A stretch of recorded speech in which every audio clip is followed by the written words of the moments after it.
Pfizer has announced today its oral antiviral pill is nearly 90% effective in reducing the risk of COVID-19 related to hospitalizations or deaths.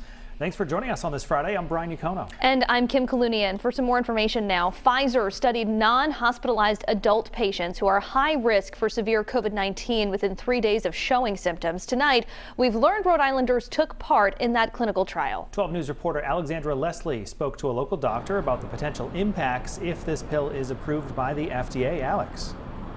Well, Kim and Brian, this could be a game changer in the pandemic. And while doctors maintain that vaccination is still the best way to prevent COVID-19, Pfizer says that this pill could ease symptoms, speed recovery, and also reduce the burden on hospitals. Preliminary results from Pfizer's study on an antiviral COVID-19 pill looked at nearly 800 adults at high risk of developing COVID-19 who were not vaccinated against the virus. We need a multi-layered approach.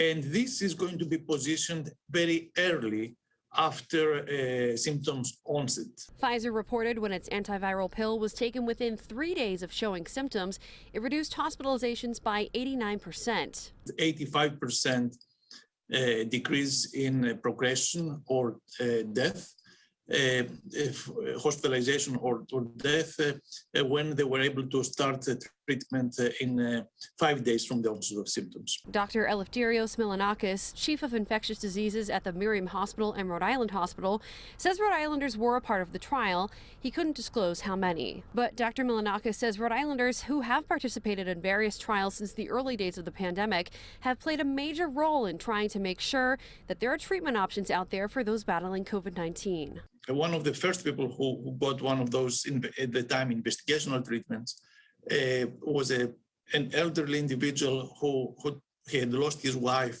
just a few days earlier, and he told me that he didn't care for himself. He told me he wants to participate in the trial to help help bring treatments for others. President Joe Biden said today that the U.S. has already secured millions of doses, saying that this would just be another tool in the toolbox as a therapy to protect people from the worst outcomes of COVID-19. Kim and Brian. And Alex, what else did that study find with patients who took the pill versus those who received the placebo? Well, Brian, no deaths were reported among the participants who got the real pill compared to the 7 who got the placebo.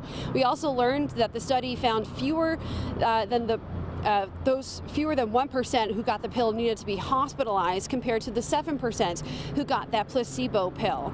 Now, Rhode Island has started to see a slight increase in hospitalizations and cases in the last few days. Coming up new at 5, we'll hear from the Department of Health about what may be behind that uptick. Reporting live in Providence, Alexandra Leslie, 12 News. Alex, thank you.